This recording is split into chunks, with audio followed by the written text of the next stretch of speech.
Bienvenue à Parole de vie sur LMTV. C'est encore un plaisir pour moi de vous retrouver autour de la parole de Dieu. Et je prie que cette méditation de la parole de Dieu, à laquelle nous vous convions régulièrement, soit une source de bénédiction pour chacun de vous. Notre but est de contribuer à votre croissance spirituelle, de contribuer à la bénédiction et la croissance des églises locales dont les membres nous suivent sur LMTV. Et je prie donc que ce message de ce jour vous apporte grâce, lumière et bénédiction dans votre marche avec Dieu. Dans notre précédent message, nous avons parlé de notre responsabilité vis-à-vis de la parole de Dieu, et cela, bien entendu, en nous appuyant sur notre texte de Matthieu 13, qui parle de la parabole du semeur. Nous avons dit que nous avons une triple responsabilité vis-à-vis de la parole de Dieu. Nous avons la responsabilité de semer la semence, et cette semence, c'est la parole de Dieu. Nous avons la responsabilité de la prêcher. Mais nous avons également dit aussi que lorsque la parole est prêchée, ceux qui l'entendent ont la responsabilité de l'écouter et de la recevoir, de l'accueillir avec humilité et d'en laisser agir en eux.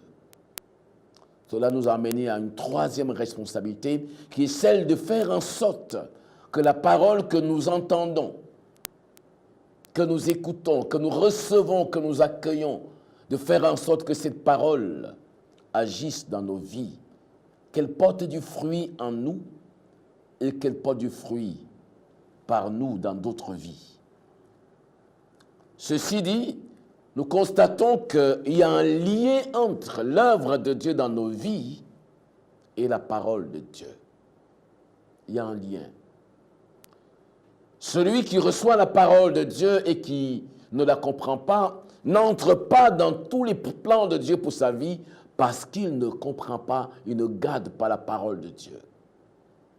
Celui qui reçoit la parole et qui porte beaucoup de fruits, c'est celui qui reçoit la parole avec humilité, avec foi et qui la laisse agir en lui. Il y a donc un lien entre la parole de Dieu et notre vie au plan spirituel comme au plan social. Et c'est pour cela que nous voulons parler de la clé du succès des justes.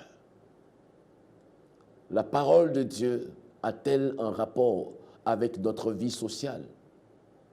Y a-t-il un lien entre le succès du juste et la parole de Dieu? Je voudrais vous inviter à lire ensemble le psaume chapitre 1er, verset 1 au verset 6. Nous lisons. « Heureux l'homme qui ne marche pas selon le conseil des méchants, qui ne s'arrête pas sur la voie des pécheurs, qui ne s'assied pas en compagnie des moqueurs, mais qui trouve son plaisir dans la loi de l'Éternel et qui la médite jour et nuit. Il est comme un arbre planté près d'un courant d'eau, qui donne son fruit en sa saison et dont le feuillage ne se flétrit point. Tout ce qu'il fait lui réussit. Il n'en est pas ainsi des méchants. Ils sont comme la paille que le vent dissipe.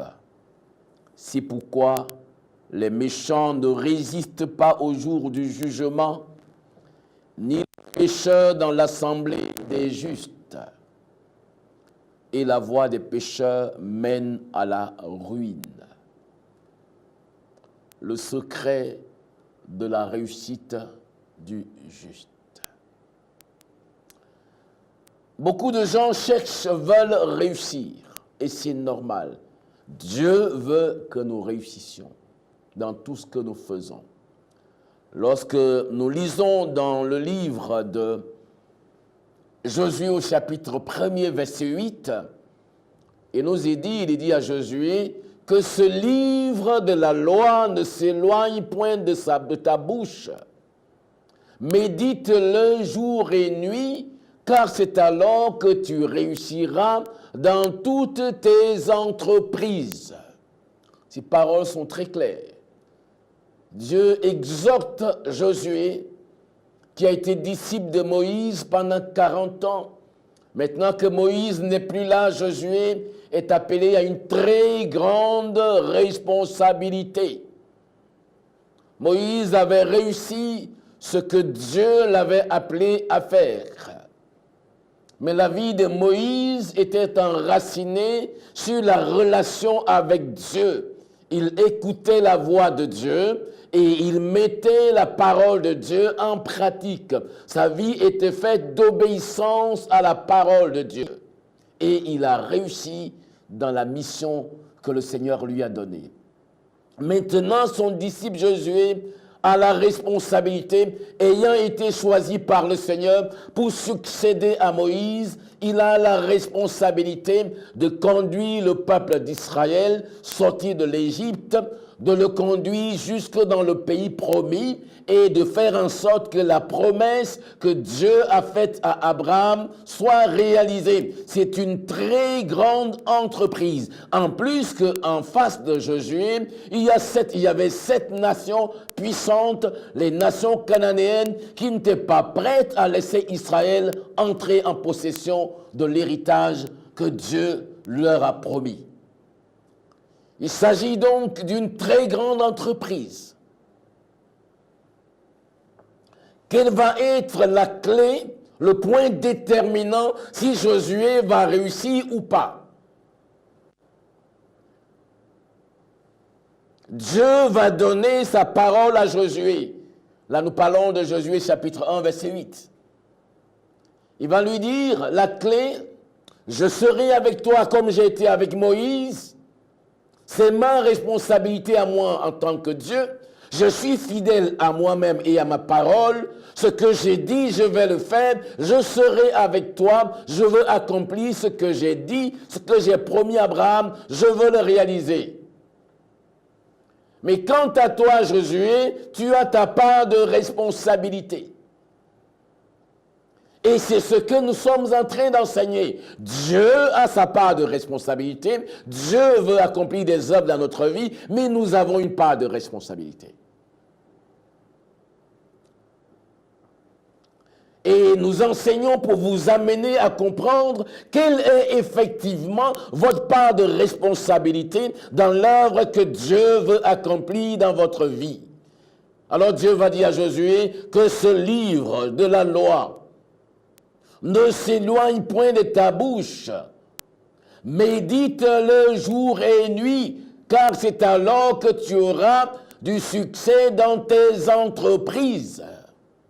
Autrement dit, si tu veux réussir, si tu veux avoir du succès, tu es mon serviteur, tu es un homme juste, tu es dans ma volonté, tu es à la tête de mon peuple, je suis avec vous, mais si vous voulez réussir, médite ma parole jour et nuit, c'est alors que tu auras du succès. Autrement dit, si tu ne le fais pas, tu n'auras pas de succès.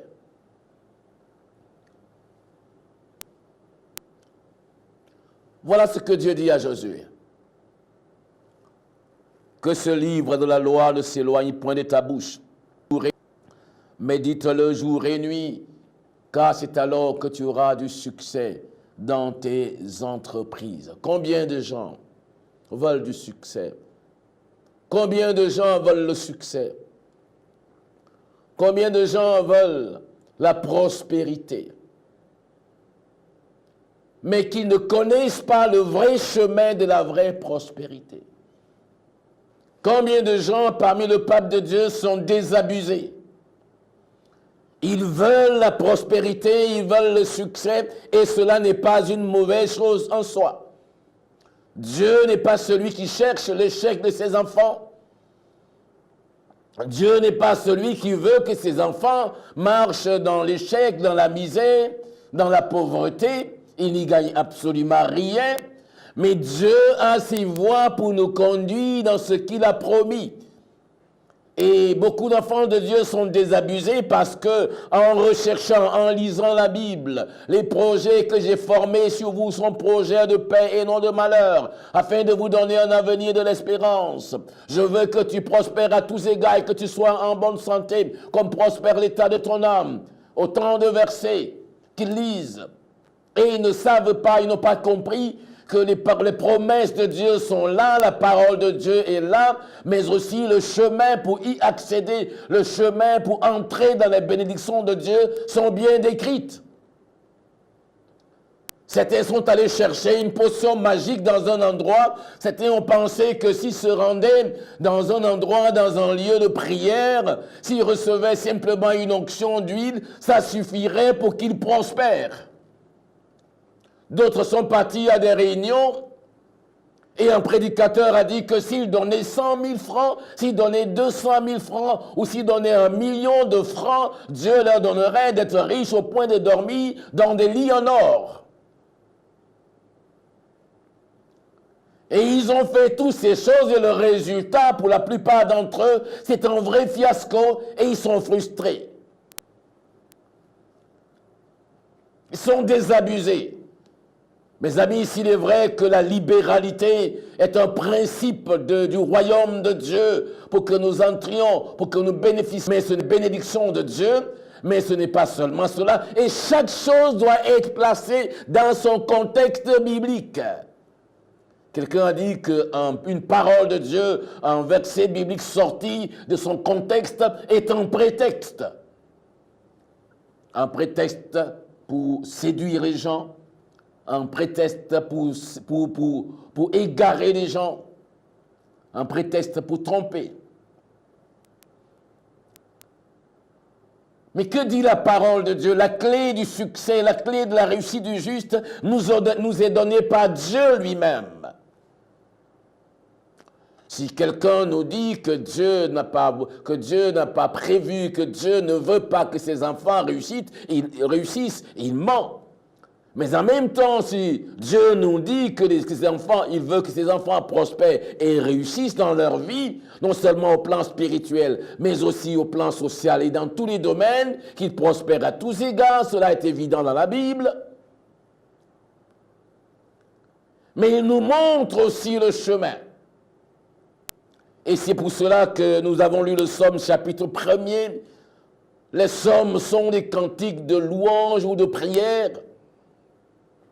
Et ce qui est particulier, la particularité des psaumes, c'est que là on rend grâce à Dieu pour ce qu'il fait. On est sur la base de l'expérience vécue des enfants de Dieu, des saints qui ont marché avec Dieu. Ce n'est pas simplement des promesses, ce n'est pas simplement des doctrines.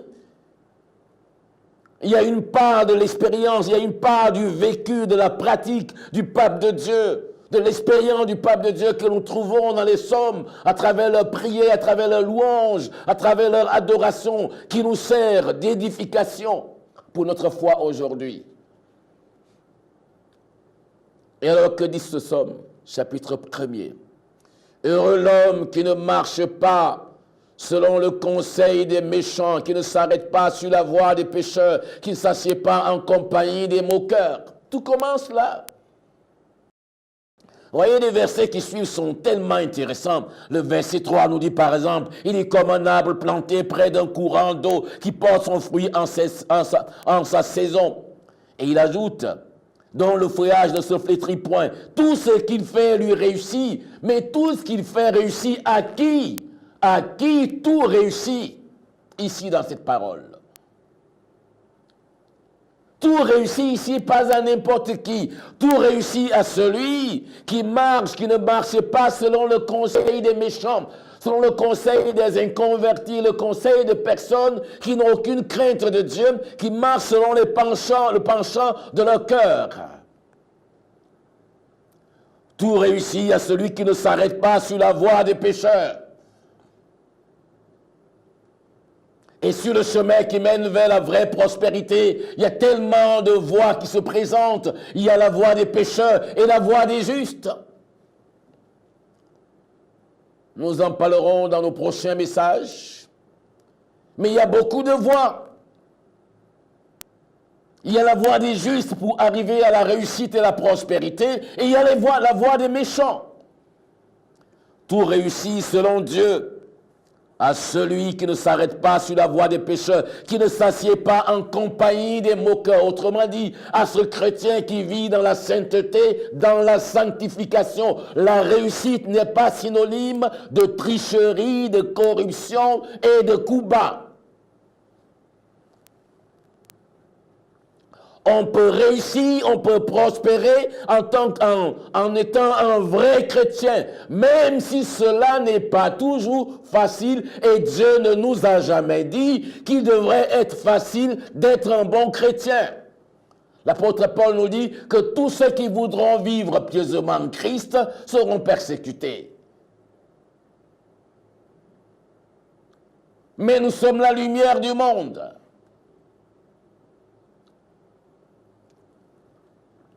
Donc tout réussit à celui qui ne marche pas sur le conseil des méchants, qui ne s'arrête pas sur la voie des pécheurs, qui ne s'assied pas en compagnie des moqueurs, mais qui fait quoi?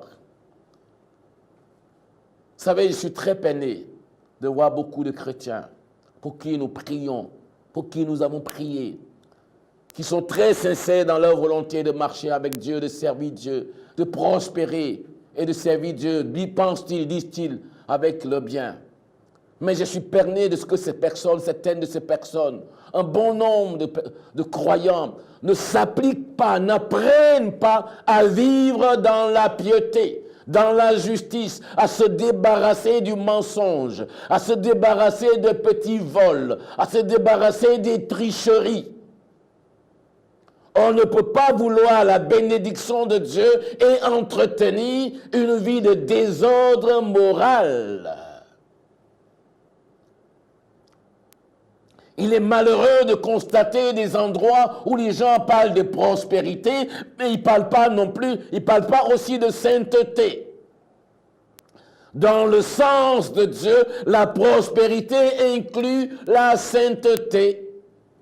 L'apôtre Jean dit, je désire que tu prospères à tous égards, comme prospère aussi l'état de ton âme. Donc c'est d'abord l'état de l'âme qui prospère, et ensuite le reste prospère.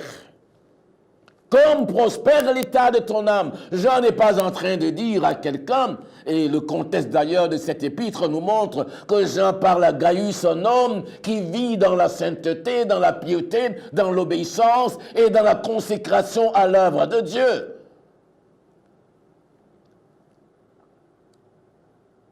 C'est triste de voir que dans certains endroits, les gens, en parlant de prospérité, ne parlent pas de sainteté. Mais Dieu est un Dieu tout-puissant. Dieu est un Dieu riche. Dieu est un Dieu de grâce et de bénédiction. Mais il demeure un Dieu saint. Et on peut prospérer en vivant aussi dans la sainteté. Malheureusement, certains disent aussi la sainteté est contraire à la prospérité. Comme s'il voulait dire, si vous êtes saint, si vous voulez marcher dans la sainteté, Dieu vous récompense en vous faisant vivre dans la misère. Mais cette version n'est pas vraie lorsque nous considérons la vie d'Abraham, la vie d'Isaac, la vie de Joseph, la vie de Daniel, la vie de David, la vie des saints de la Bible. Que fait donc le croyant? Quelle est la clé du succès du juste? Il marche donc dans la piété. Il trouve son plaisir dans la loi de l'Éternel et il la médite jour et nuit. Il trouve son plaisir dans la loi de l'Éternel et il la médite jour et nuit. Cet homme qui prospère, c'est la même chose que Dieu disait à Josué, que ce livre de la loi ne s'éloigne point de ta bouche, Que la parole de Dieu soit au centre de ta vie, de tes décisions, de ton style de vie, de ta façon de vivre.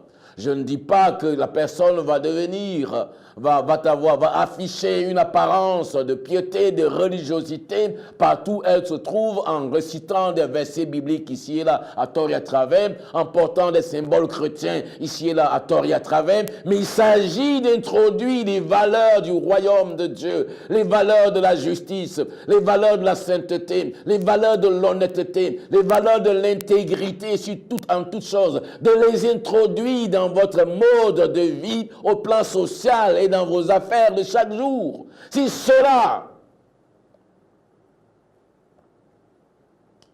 de cela qu'il s'agit.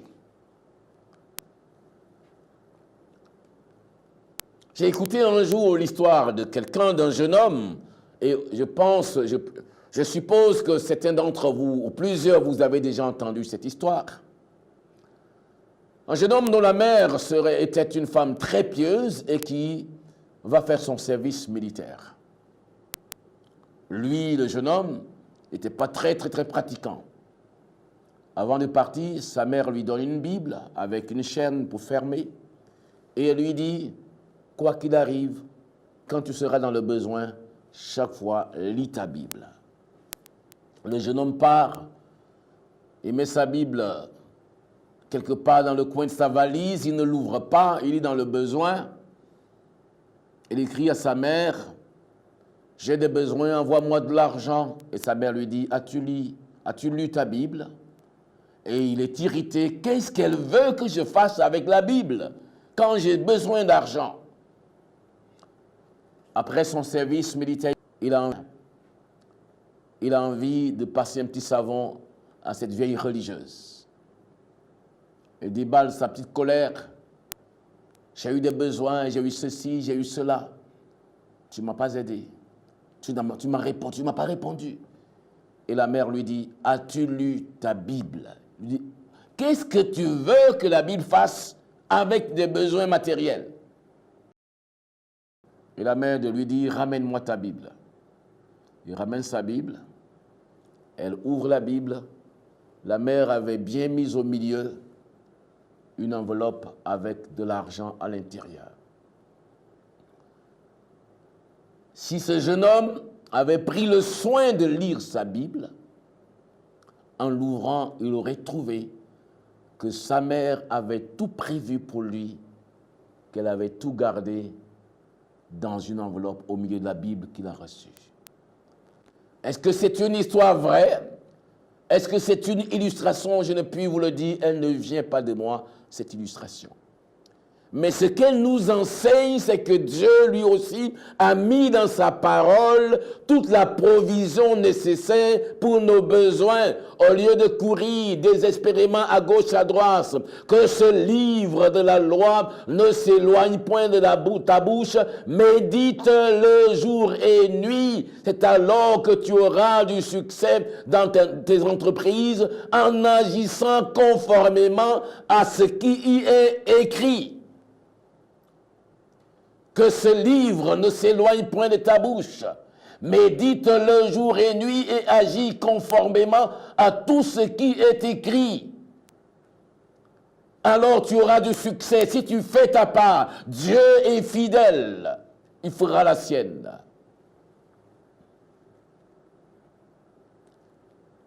Heureux l'homme qui ne marche pas selon le conseil des méchants, qui ne s'arrête pas sur la voie des pécheurs, et pas en compagnie des moqueurs. Verset 2, mais qui trouve son plaisir dans la loi de l'Éternel et qui la médite jour et nuit. Il est comme un arbre planté près d'un courant d'eau. Quand les autres s'assèchent, il porte encore. Quand les autres se flétrissent, il est encore frais. On sent la grâce, l'onction, la paix de Dieu sur lui, dans un contexte, dans un environnement social et spirituel fait de dépression, où les gens sont déprimés. Cet homme qui trouve son plaisir dans la loi de l'Éternel, qui la lit jour et nuit, qui la médite jour et nuit, qui se laisse inspirer, qui prie, qui reste dans la présence de Dieu. Il est toujours rafraîchi par la présence de Dieu. Il trouve des ressources spirituelles. Beaucoup de gens sont déprimés font la dépression même parce qu'ils sont coupés de la source de la vie qui est la relation avec le Seigneur. Il est comme un arbre planté au bord d'un courant d'eau vive.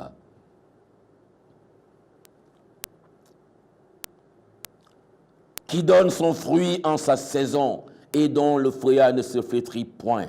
Tout ce qu'il fait lui réussit. Chers amis, c'est là le secret, la clé du succès du juste. Que cette parole ne s'éloigne point de tes yeux, de ta bouche. Médite-la jour et nuit. Agis selon cette parole. Persévère dans l'obéissance à cette parole. Obéis à cette parole. Agis conformément à cette parole. Alors, tu réussiras dans tout ce que tu entreprends. Que Dieu vous bénisse. Amen.